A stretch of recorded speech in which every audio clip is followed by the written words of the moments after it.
folks, and welcome to episode 32 of the Duke Basketball Report podcast. We are recording this on Monday, October 5th, and I am your host this week. I am Donald Wine, a.k.a. Blazing DW on the DBR forums. Also joining me, we have Sam, a.k.a. Dev11. He's reporting from Denver. Sam, how's it going? Hey, my apologies in advance that I'm recording from a phone today. Couldn't get home in time to record from my usual setup. Oh, that's no problem. I'm recording from a phone as well due to technical difficulties, but that's kind of what we live with on the DBR podcast, as you guys out there probably know. You are probably wondering where Jason is. He is out today. He's out sick, so we wish him well, but he insisted that the show go on because of what we have going on for this podcast. Let's kick it out with our first guest, or actually our main guest. He is somebody that needs no introduction, and if I try to start, it would probably take 2 hours for you to listen because it is that awesome. So I'm going to kick it to the interview that we recorded earlier, and take it away.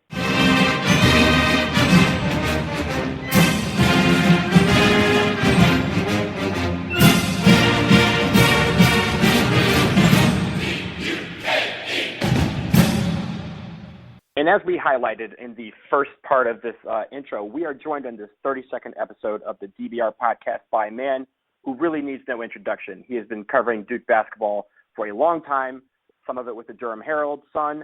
He also contributes to the blog at Duke Basketball Report. But anything this man writes, you should read it because it is some of the best writing in the business of any kind. Al Featherston, it is an honor to have you on the DBR podcast. Welcome. Well, thanks for inviting me, and thanks for the kind words. So how we're going to do this is we're going to start with some football since we're coming off of the game last weekend and homecoming. So Sam is going to have some questions on football, and then later on we'll discuss some basketball. Does that work for you? That works fine. Great. Okay. Great. Take it away, Sam. All right. Thanks, Donald. Al, thanks for joining us. I know Donald gave you a brief intro, but I guess to start, just kind of tell us, give us like the rundown of your career covering Duke and the ACC. I know that you're one of those people that seems to have as much knowledge as anybody when it comes to Duke basketball and the ACC. Well, I appreciate that. I kind of grew up in a Duke family. My father went to Duke right after World War II, and so I grew up going to Duke games. One of my earlier memories is covering the 1960 Duke Navy, or going to the 1960 Duke Navy game, and then that same year was my first ACC tournament. So I followed Duke from there. I've been a sports writer since the early 70s. I attended Duke, and so I was around in the late 60s, early 70s. In the early 70s, I started work at Burlington Times News, and then with the Durham Sun, the afternoon paper. I was there until we merged with the Herald Sun, and with the Herald became, the one paper in 1992, and I was there until I got laid off in 2005. So I've covered Duke and the ACC pretty much my whole life. So it's been a long road. And now you're writing at Go Duke and at Duke Basketball Report. Is that right? Yeah, I write pretty much. People who pay me. I have a monthly column for Basketball Times. I do write for Go Duke and for Go Duke the magazine and for the DBR. It's one of my main outlets. So, well, great. It's so you bring a lot to the table, and as Donald said, we're going to kind of start with football. So I'll ask some football questions, and then we'll go back to Donald for some basketball. So obviously this weekend Duke won a slightly rain-soaked affair against Boston College at Brooks Field at Wallace Wade Stadium, which is what we're now calling it, and the game had a few interesting points. I want to start on the offense. There were stretches of this game, particularly early, where Duke seemed to be moving the ball well, but ultimately the results didn't really show up on the scoreboard. Duke obviously ended the game having only scored 3 field goals. It's the first time that they hadn't scored a touchdown in a win since like the 70s or 80s. So 1978. 1978. See, I knew we were going to like having Al on. Well, that's an interesting story, by the way, if you have a second. Yeah, go for it. 1978, Duke was having a mediocre year, and the week before the Wake Forest game, 4 major players, including the starting quarterback, the best wide receiver, and the best running back, revolted and essentially called for Mike McGee to be fired. He kicked them off the team, obviously. The team went out the next week and beat Wake Forest, which was very bad at that time.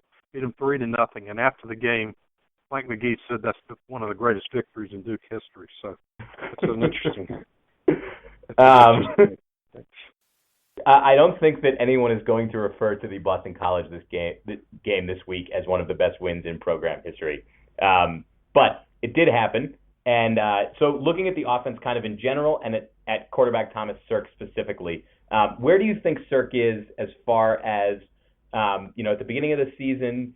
I think there were a lot of the coaches were saying a lot of really good things about him, about how strong his arm was and how well he was going to play in this offense. And the results up to this point really haven't been, I think, matching those expectations. How far along do you think he is in that progression as far as maybe where he'll be at the end of this year, where he's going to be at the end of his career, as far as his talent matching his production?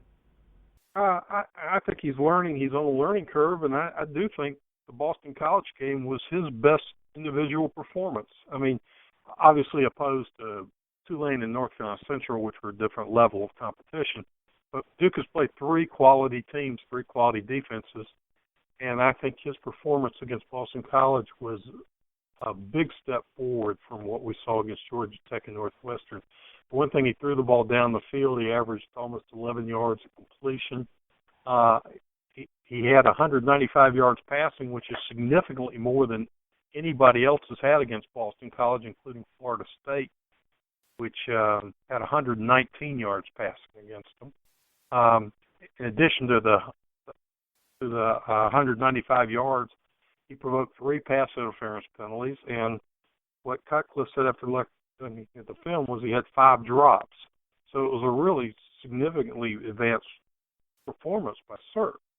If there's an offensive problem in that game, it was the breakdown of the running game. And that, again, part of that has to do with Boston College's defense. It's the best rushing defense in the country. Florida, no one has gotten 100 yards against them. Duke only got 33. And I asked him at Sunday night if that was breakdown of execution by Duke or something else, and he did say there were some execution problems in the running game, so that's definitely something that has to be addressed. The offense is clearly a work in progress. You're actually leading me well to my next question, was about the offensive line. I think at the beginning of the season we looked at the offensive line as a big strength, and as you mentioned, in the rushing game this week there seemed to be some breakdowns. Can you point specifically to any players you think that maybe didn't hold their own on the line this week, or was it a collective effort? I think it was a collective effort, and I'm not that down on the line. If it was based on this performance, yes, but it's still a team that's going to have 3 sacks in 5 games. They're still getting positive yardage. Last year they led the nation in least number of negative yardage plays. I think they're still right in the top 3 or 4 in the country this year in that. It's not a horrible performance, but there are some growing pains in the line. They've had some injury problems. One of them is Cody Robinson hadn't been able to play, and he would have been the top backup up front. When Lucas Patrick got hurt Saturday, they had to bring in Austin Davis, who hasn't played very much, to take his place, and that was the period where they got stuffed on the goal line 4 times. So Patrick did come back later in the game and play, but there's not much depth there, so that's just something that we have to look into. And then looking at the passing game, there was a lot of focus, I think, on Sirk being able to use a lot of different weapons this year, one of them being 6th-year senior Braxton Deaver at tight end. And Deaver hasn't really been targeted a lot this year. He did have a nice catch in the game on Saturday. Where, do you think that they're working to get him more integrated into the offense, and do you think his production is going to pick up soon? Well, I think a lot of that's on him. It depends on the routes he runs and whether he can get himself open. A lot of times the quarterback takes the blame when receivers don't do things right. I know that I'm not targeting Deeper, but there are times in this offense where people have made mistakes and it's made Sirk look bad, and it's not his fault. So right. It is. The receivers are, as a group, are young, and it's all like the offensive line has some new faces and Sert's new. So it's taking a little while to come together. Let's move to the side of the ball where Duke has been really dominant so far this year on the defense, specifically safety Jeremy Cash, who's been all over the field. It seems like on almost every play where the opposition has lost yards, Cash has been in the backfield, either making the tackle or making a part of the tackle. Obviously we have seen him the last 2 years be a phenomenal player for Duke. When do you, in your knowledge of the Duke program, when do you think is the last time we saw a player who was this dominant on the defensive side of the ball for the Blue Devils? Wow, Duke has had some good safeties, Matt Daniels, and some good linebackers like Vinny Ray. But I don't know. You might have to go back to Mike Junkin in the mid '80s, who was a top 10 NFL draft pick, or somebody like Ernie Jackson in the early '70s, who was a cornerback who was a first-team consensus All-American. We're seeing a great performance by one of the great players we've had in modern times. We ought to appreciate it. He's leading the league in tackles for loss, which is amazing coming from a safety. He's leading the league in forced fumbles. It's just an astonishing performance, and I hope Duke fans appreciate it. I think we do. I mean, if you're looking on the forums, if you're looking around the internet, it seems like there's nothing but praise and love for Jeremy Cash. I mean, he's obviously accrued a lot of in-season accolades and has earned All-American status in some form for the last 2 seasons. So it feels like we appreciate it. But yeah, he's probably the best, the most productive player so far in the Coach Cutcliffe era. And as you say, you have to go back a really long time to find a player who was certainly as productive as he was, especially on that side of the ball. Looking at the defensive line, there were times against Boston College, and I think specifically because they're a big running team, their quarterback play is not as strong, although Flutie looks pretty good when he came in for them later in the game. There were times when we saw 4 down linemen this week against Boston College, which is and guys, a lot more linebackers and safeties who are packing the box. Do you expect that that's going to be we're going to see more of those heavy looks in the middle from the defense, or is that just a result of us playing a team that's heavily biased towards their running game? Well, I think it's a weapon in the arsenal, but I mean, when you're going back to say Army this week, Army is more about mobility and deception. So I think you'll see more like with safeties playing linebacker as we did against Georgia Tech. But there'll be teams. Pitt is a team that likes to line it up and run it down your throat. I think we might see 4 defensive tackles in that one. There might be times against North Carolina they do some of that. Yeah, we'll see it, but it won't be the base defense anymore. It wasn't even the base defense Saturday. It was only used, I think, about a third of the time. But yeah, it was a great innovation, a brilliant move by Jim Knowles to take away what they did best, what they expected to be able to do against them. And it certainly helps that you've got guys like Cash and like Kyler Brown who are comfortable moving around and who are able to be versatile in that defense. Well, I mean, you got Dwayne Norman as a guy that played most of his career at safety as an out linebacker. Greer started at safety, played linebacker, now as a defensive end. So you do have some flexibility there. One of the things Cutcliffe has told us several times is that in the secondary, he doesn't like safeties or cornerbacks. He likes guys that can play both in all positions. A lot of people would call Devon Edwards a cornerback, although he's playing safety in this system. He's got guys that can play, multiple positions in this defense. So that's a strength.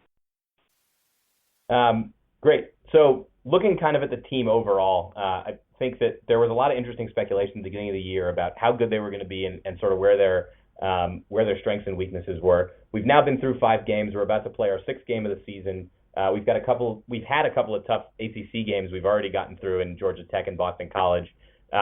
Where do you see the team sort of in general headed into this Army game, and then therefore into the bye week? And where do you think they're headed the rest of the season? How far do you think they can go sort of in the ACC? Are they in contention for, considerations the playoff? I know that there's been a little bit of mild speculation about that. Where do you think this team ends up based on what you've seen so far in 5 games? Well, I think next week is the Army game is the one game remaining, which is I'm not going to say a sure win. It's not a sure win, but where Duke should win, where Duke will be heavily favored. After that, you roll the dice, and it depends on when you catch people. Virginia Tech, for instance, is getting their quarterback Michael Brewer back. He probably comes back Friday night against NC State, but he'll definitely be back against Duke in 2 weeks after that. That kind of thing changes. The Coastal Division is so wide open. There's not a killer team in the division. Duke could beat anybody they're playing. They've beaten everybody in that division at least once in the last 2 years, and they've lost to everybody except Virginia at least once in the last, not Georgia Tech, once in the last 2 years. Meetings, I guess. Yeah, once in the last 2 meetings. So none of those games, Virginia Tech, North Carolina, Pitt, Miami, none of them's a sure win, but none of them are games Duke can't win. The defense has to maintain, its level of play, and the offense has to get a little bit better. But I would expect it to get a little bit better. I think Duke is a very legitimate contender for the Coastal Division title. I keep saying I think 6-2 will win the division. It almost always does. And there's actually been more instances of 5-3 teams being involved than 7-1 or 8-0 teams. So 6-2 ACC finish is not absurd for this Duke team with its schedule. Playoff and stuff like that's ridiculous. This Duke team doesn't have the schedule to get in the playoff with a loss. I don't care if it's one loss early in the season and they win 9 straight games to finish up 12-1. They're not going to be in the mix for the playoff. You saw TCU and Baylor last year have better resumes at 12-1, didn't get in.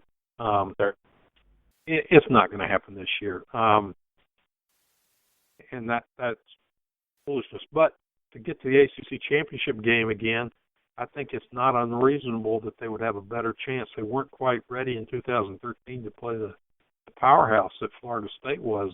That was the national championship team. But I don't think either Florida State or Clemson, even though they're very, very good, I don't think they're that intimidating to a team like Duke right now. So, that's the real goal, to make a run at an ACC title. And I remember Cutcliffe telling us about 5 years ago that his ultimate goal was to win the ACC championship, and I know there were a lot of people that laughed at that, but they came, within the one game in 2013. I think they're almost in position for that now, so it's not an unreasonable goal. Yeah, and that 2013 season, that run to the ACC championship game, as you mentioned, just happened to coincide with probably the single best ACC team that has been that has played in the conference since Cutcliffe came in, which was that 2013 Florida State team that ultimately won the championship. So you could absolutely envision another year where it was reasonable for Duke to be close in that game. It was just that season that Jameis Winston team was just so good. All right, I think we've gotten some good stuff on football. I'm going to turn you back over to Donald, who is going to ask you some questions about basketball season, which I don't know if our listeners know. Basketball season is right around the corner. We've obviously been talking a lot about football recently, but basketball is coming very soon. Countdown to Craziness is only in about a week and a half. So, Donald, why don't you finish up with Al? Okay, so let's get into basketball. As most of us know, the basketball practice season opened on Friday, and it was highlighted by a open practice at Cameron Indoor Stadium. I understand that you were there, Al, and we wanted to get a sense of what you saw from the team. But let's start with this question. The board talk coming out of the open practice was that Sean Obi either looked tired or was lacking effort. Can you shed any light on what you think, what you saw, and what may have attributed what people were talking about? I'm not really plugged in on that. Coach K has a press conference tomorrow, and I was planning to ask about that. I know Obi did not look good. He was He looks slow. I don't know if he had a minor injury or if something is really wrong. It was surprising in that I know that Coach K's history is that all of his transfers are players who come in and have an impact. They play right away. They play very well. I know when I talked to Coach Capel over the summer for the Blue Ribbon Basketball Yearbook, he was very, very high on Sean Obi. As a guy that probably the most powerful post player on the team, kid that's a proven rebounder at a big time level, and had a good reputation as a defensive player. They said he worked very well against Okafor last year. So I was surprised that he was so out of it kind of Friday. And I'll be curious to follow up on that and find out if there was a problem on the illness or a minor injury.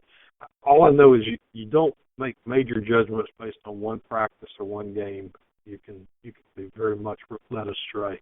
So we'll have to follow that story as it plays out.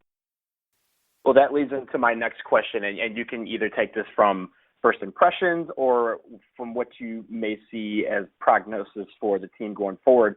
Who do you think on day one are your starters for Duke? I was actually working on a story about that, about how people pay too much attention to that. Let me bring up one little point to look at. Duke's 5 national championship teams. Not one of them is finished with the same rotation or lineup as they started with. Been at least one major change in the starting lineup in every single one of them. So the team you see in October or early November is probably not going to be the team you see in March. There's so much flexibility on this team.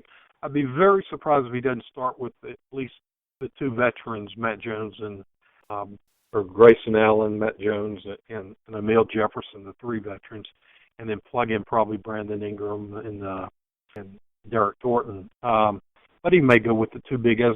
He has more post options than I think he's ever had in a long time. And I'm sure he's interested to see how that plays out. Is Chase Jeter in the starting lineup? Is Marshall Plumlee in the starting lineup? Is Obi? It was a practice anomaly. Will he be in the starting lineup? Will it be Jefferson? Or will Ingram end up playing power forward? I think at some point this season he will. I don't think he'll start the season that way. Is Derek Thornton is the only true point guard on this team, but I know they think Luke Kennard and even Brandon Ingram can handle some point guard duties. So, although the ideal thing would be for Brandon to be more like a point forward like Grant Hill was. But Grant played point guard at times when Bobby Hurley was hurt in 1992, for instance. So he's an option. And I think they just want to look at their options and see how it plays out. I think it's foolish to start sitting here now and saying, well, this is the rotation, this is the starting lineup, this guy's going to get 20 minutes, this guy's going to get 25. It's a great way to pass the time in the summer, but it's pretty meaningless. Yeah, and obviously it was one practice, and a lot of people love to take, it's always the big chatter talk on the board about who's going to start, who's going to get minutes. It's one of the most fun and interesting debates that we usually have on the forums. Switching a little bit, what returning player, I guess from your impression from the practice, which of the returning players do you think has made the most improvement from the last time we saw them in April? Well, again, I don't want to put too much into one practice. Yeah, Matt looked very good, very assertive, very strong. I think the guy that's going to make the biggest jump over the season is Grayson. I mean, from what he was last year.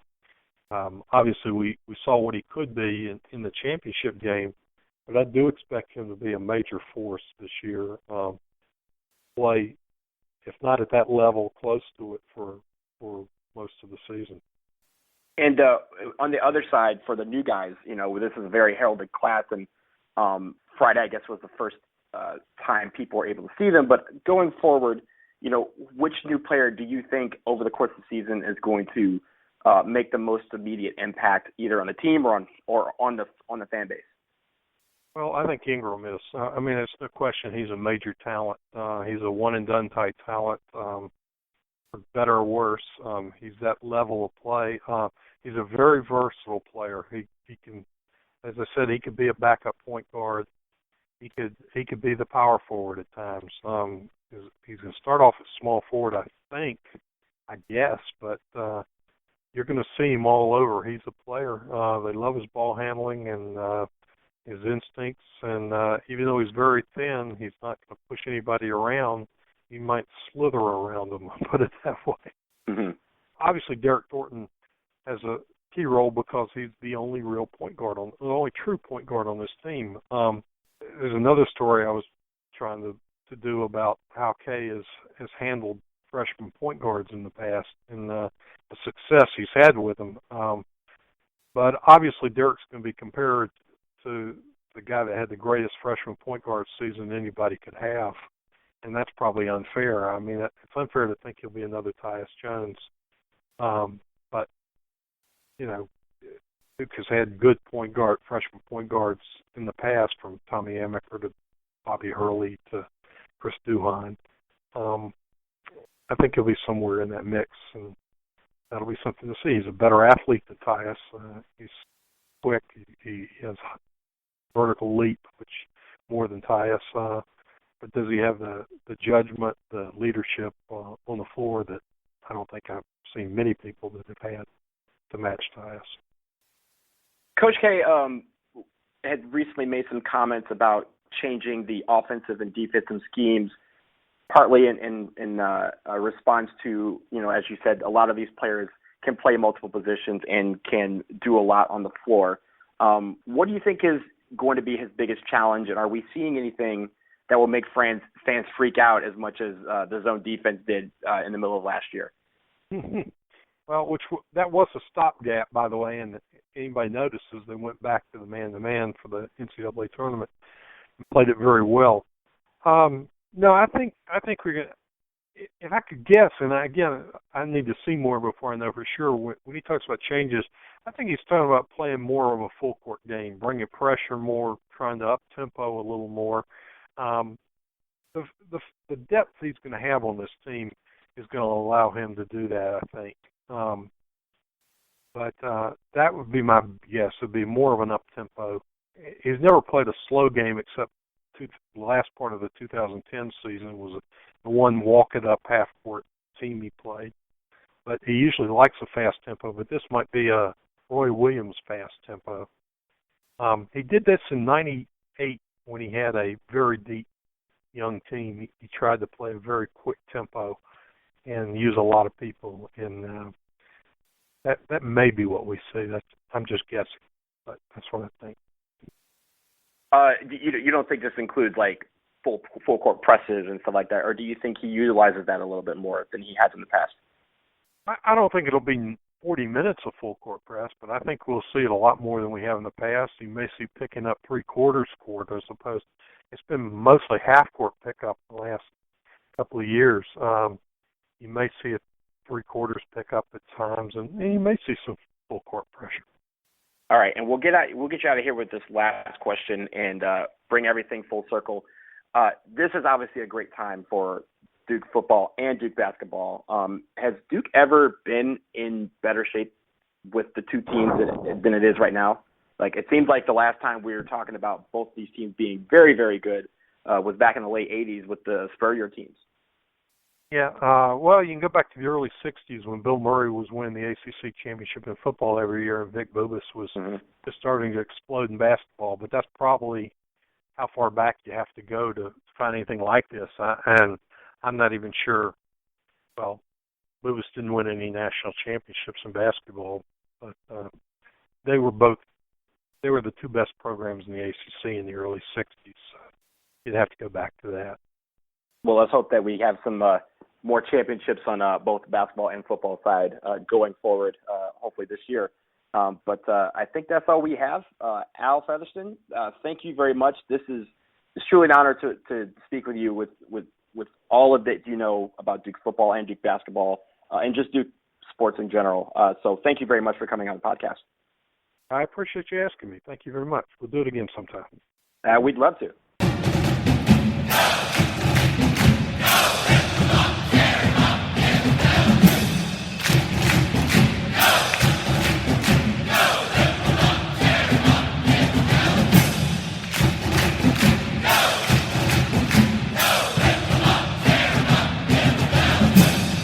And once again, that was Al Featherston, the man, the myth, the legend. We can't thank him enough for joining us on the podcast.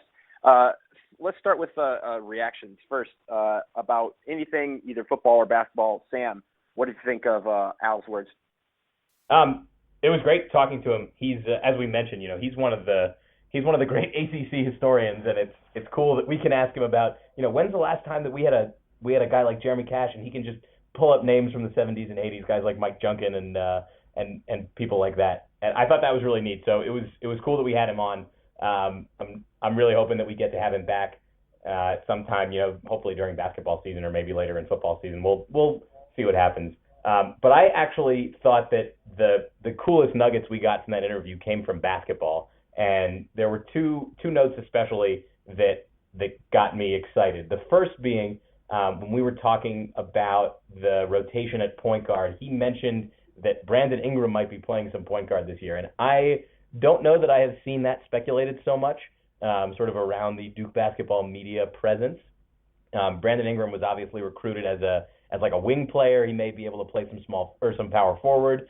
He probably projects in the NBA as a small forward, but Al went and did it and threw out the comparison to Grant Hill and talked about how Grant Hill played some point guard for stretches in 1992 when Bobby Hurley was hurt, and mentioned that Ingram might be able to, be the ball handler on this team, which would be really awesome. I mean, he's obviously a taller guy. He's 6'8", maybe 6'9", and if he's got the handles that Al says he does, I think he's going to be a really intriguing option at point guard, especially, if Derek Thornton can't handle playing 30 minutes a game. I think that would be a really interesting look for Duke. And then the other thing on basketball that he talked about was playing an up-tempo style, and he specifically referenced Roy Williams. And, when he kind of started talking about it, I wrote a little note down that was like, I wonder if he thinks it's going to look like a Roy Williams offense. And then he said it about 20 seconds after I thought about it. So, obviously the team last year kind of went back and forth. Justice Winslow's a little bit more of an explosive player, but Jahlil Okafor, wasn't leading that. I mean, he led a couple of fast breaks, but I wouldn't describe Jahlil Okafor as like an up and down, fast-paced player. Tyus Jones's style of playing point guard wasn't exactly that. He was probably a medium pace for an elite college offense. So if Duke is playing at a speed that that we think of when we think of Roy Williams teams being led by, guys like Ty Lawson, that gets me really excited. I mean, those teams, obviously they're our hated rival, but they're a lot of fun to watch. And I think that Duke might have the guys this year, especially if Grayson Allen improves as much as we think he's going to. If the big man rotation is a solid, with Jefferson, Jeter, Plumlee, and Obi, as we think it's going to be, and if Ingram is as explosive as we think he's going to be, that offense could be a lot of fun to watch. You might not have anybody scoring, regularly 20 points a game, but you could have, maybe 4, even 5 guys who are averaging in double figures, and they're moving the ball really quickly and scoring in lots of different ways. That's going to be a good way to beat other elite ACC teams, especially, when you look at Virginia, who likes to slow the ball down. If Duke can speed them up, that's going to be really key to Duke, I think, winning the ACC this year.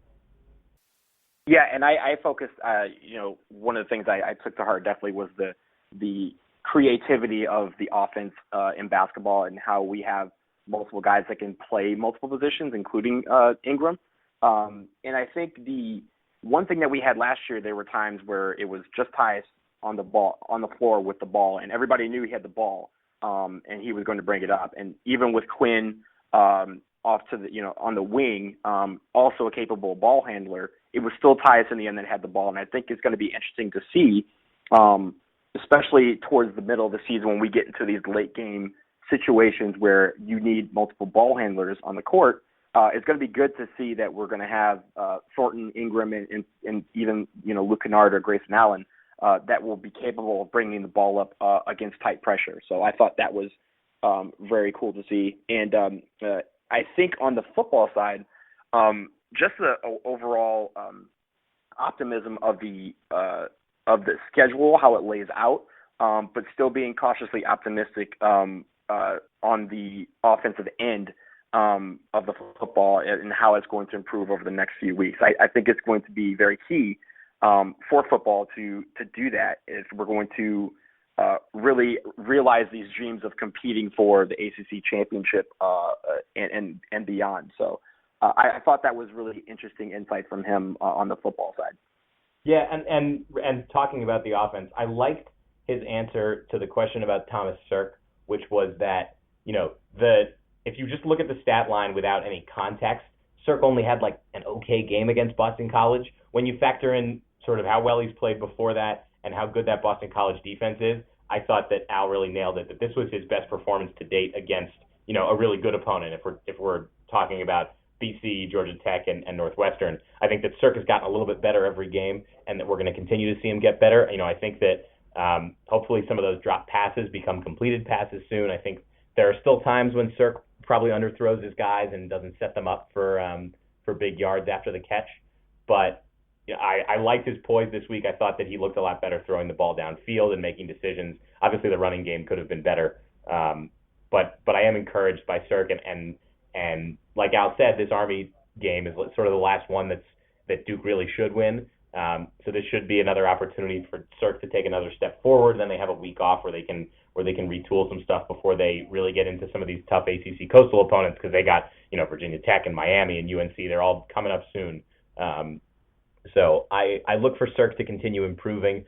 I don't know how good he's going to be at the end of the season, but I think that if he improves a little bit each week and he can add in making his passes a little bit more consistent, keeping a lot of different receivers involved, I think that the offense is going to end up being okay, and that the offense being okay combined with a defense led by Jeremy Cash that has just been stellar this year is going to lead to Duke being competitive in every game, and hopefully, as Al said, getting back to the ACC championship game with a date against either Clemson or Florida State most likely. I look forward to that. I think that the ceiling is high for them, especially knowing what we know about Cutcliffe's ability to work with the offense. That I think the most concerning thing we saw in the football game this weekend was that very short drive that ended in no points when Breon Borders recovered the ball on the dropped punt, and then we failed to score on a first and goal from the 1 yard line. I think that was concerning. I'm curious to see how Duke handles those short yardage goal line situations this week against Army. If any of that improves, or it might just be that Boston College defense, which has been so stout this year against in short yardage situations and against the run. I think that this probably ends up being the best defense that we get to see this year. So the lessons learned from scoring 9 points against Boston College may not be as striking as one might think. Yeah, I agree with that, and Boston College is 3-2, but their two losses to us and Florida State were where their defense was very, very efficient in shutting down the opposing team's offense, and it's just that they just didn't have enough points at the end to win. And I think I do agree that this was one of the better defenses that we will see all year.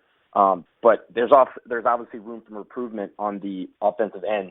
I feel like once the bye week happens, then there's going to be it's a good chance for this team to take a breath and just kind of hold it in and say, okay, now we have the meat of our lineup coming up. There would be Virginia Tech, then Miami, and then UNC.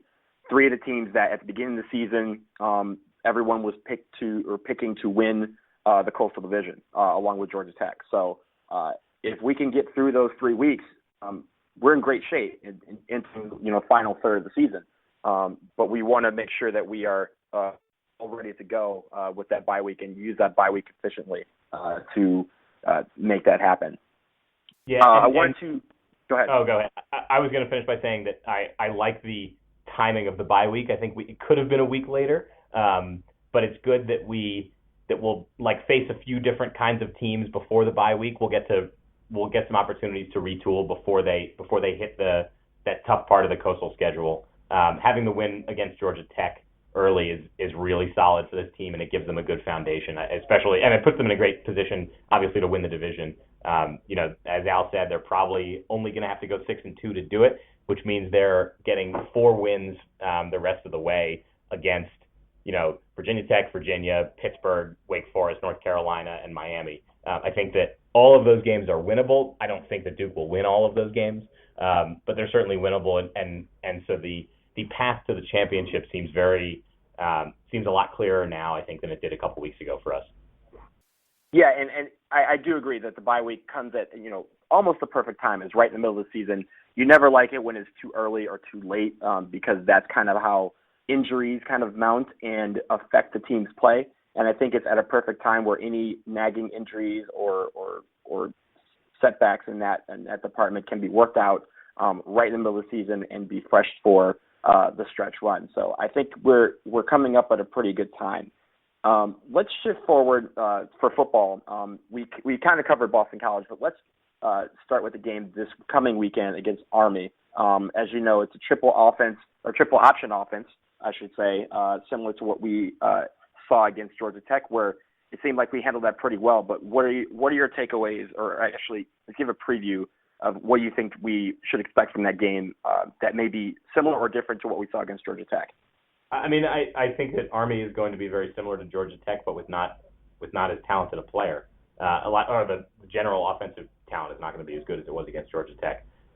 So I look for Duke to be dominant in this game from the beginning. I'm hoping that it looks more like our non-conference games, the first 2 of the season, as opposed to the third one against Northwestern. And I hope that they're fired up to play. I think that it's really cool to get to play at West Point. There's obviously a lot of pomp and circumstance that goes into those military academy games. I wish I was going; it'd be really fun. Yeah, same here.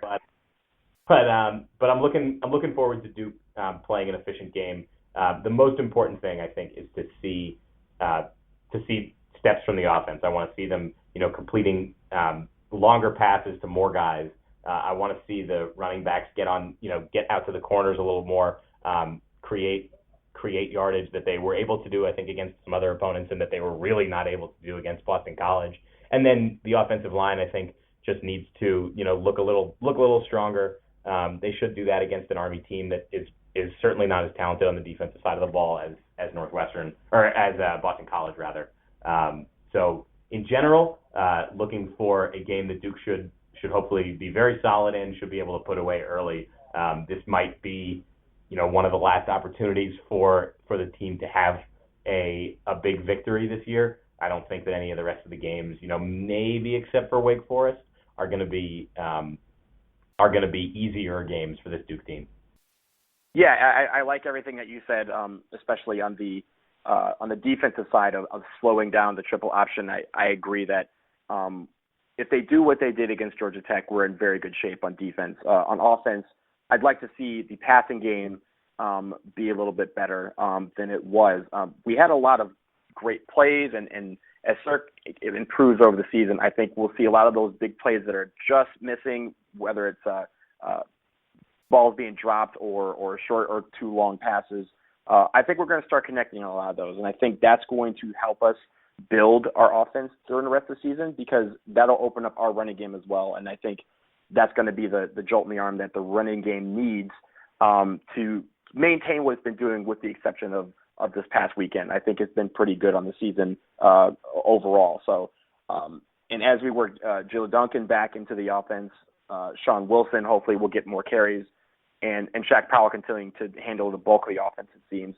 We'll be able to rely on them a lot more, and not so much on third and short plays with Thomas Cirque, either running up the middle or doing a dump off pass. Hopefully we will be able to stretch the defense a little bit more on first and second down as well. So I think that's going to be the key to victory. But our defense, I'm not too worried about them. I think if they play the way they did against Georgia Tech and the way they've been doing the whole season, I think we're in pretty good shape. And I think we're going to see more of that packed in defense, because Boston College, or rather Army, is a strong running team. They've got a number of guys who are capable of running the ball in that triple option offense. They're quarterback, Ahmad Bradshaw, is very good at running, and then they have a number of running backs who have been really productive this season. So, look for guys like Jeremy Cash and Dwayne Norman to be, disruptive along the line again this week, and not out in the defensive backfield. Tackling is going to be really important on this strong running Army team. Well said. What else do we want to talk about? Basketball? Were you able to take a look at the practice? I wasn't.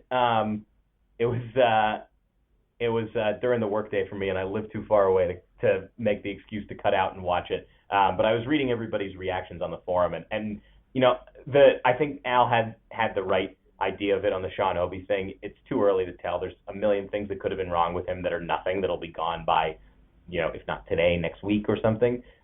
They've got a lot of time to still integrate him into the offense. And, if he's not as productive this year as maybe we think he's going to be, as Al said, there's a deep rotation in the big man spots. So I think that the big man rotation is going to be interesting to watch. I think that there are, the four kind of the power forward center guys, Jefferson and Plumlee, the two older ones, and then Obi and Jeter, the new guys. They all bring a slightly different skill set. There's not, one guy who's obviously doing something just better than somebody else in every way. So it's going to be interesting to see how that rotation shakes out. I am very excited to have this basketball season get started. I'm looking forward to Countdown to Craziness. I don't think there's anything in particular. Back on the football side, the one thing is that Ross Martin continues to be an awesome place kicker. He made a 53-yard field goal into the win this week, which was crucial to sealing the victory against Boston College. So good play on him. And I don't know. I think that's all I got for this week. What about you? Yeah, I think that's it for me. I really like the way that this team will flow, and I'm looking forward to seeing them at Countdown to Craziness in a couple weeks. I think that's going to be the first opportunity where we can really gauge what's in Coach K's mind as far as rotations and who's going to start and all the questions that we've been clamoring about all summer long because there has not been basketball to watch. But finally, in a couple weeks, there will be basketball to watch, and I can't be more excited that it's coming. I'm waiting. I saw the new jerseys came out. My last little tidbit, the new jerseys came out. They look fantastic. They're, as expected, the hybrid between the hyper elites that we wore during the tournament last year and the faux-backs that we wore during the season. So there is, for those of you who haven't seen it, that they're online. They're awesome. They have eliminated the black trim, which is the biggest yes please that I saw. And it's just very simple, but I think still very elegant. And we're going to look good in them, especially when we're beating the likes of Kentucky and UNC in them. Absolutely. I think that the jerseys look really cool this year, and I'm excited to finally see them in action, if you will. Yeah, absolutely. Well, I guess if that's all, I think we can wrap this up. One more thing that I did want to bring up. I brought this up on the forum earlier. I posted a thread about it. As obviously basketball season is coming, we'll have Jason back, subsequently here soon. I posted a thread asking folks on the forum for ideas for how they want us to tackle the basketball season preview. I think we'll do kind of a full-up basketball preview in a few weeks, maybe once we've seen Countdown to Craziness. So if you have ideas about things like fun ways you want us to cover it, maybe do like silly predictions or if there are guest ideas you have or really anything, put it in that thread so that we can look it over. Hopefully we're not just giving you like a, here are the point guards and here are the shooting guards. And, we want to make it a little bit more fun than that. And we are obviously here for our peers out there in the dorky segment of the Duke basketball fan community. Absolutely. And we do appreciate, related to that, we appreciate the feedback from that we got after the Laura Keeley episode from last week. Yeah, absolutely. That kind of feedback is much appreciated because we do this for you guys. So if you guys want to see something or don't want to hear from about something, let us know. If you think that I talk about jerseys too much, I will try to limit it. If you think I don't talk about them enough, I will step it up. It's all about what the fans want, all 5 of you that are listening. And if you somehow stumbled on this show from iTunes or on Stitcher by searching for Duke Basketball and you don't know what we're talking about, please come visit us on the forums at forums.dukebasketballreport.com. and let us know what you think. Absolutely. So with that, I think we will end it here. On behalf of Jason and for Sam, my name is Donald. Thank you very much. And Duke Band, take us home.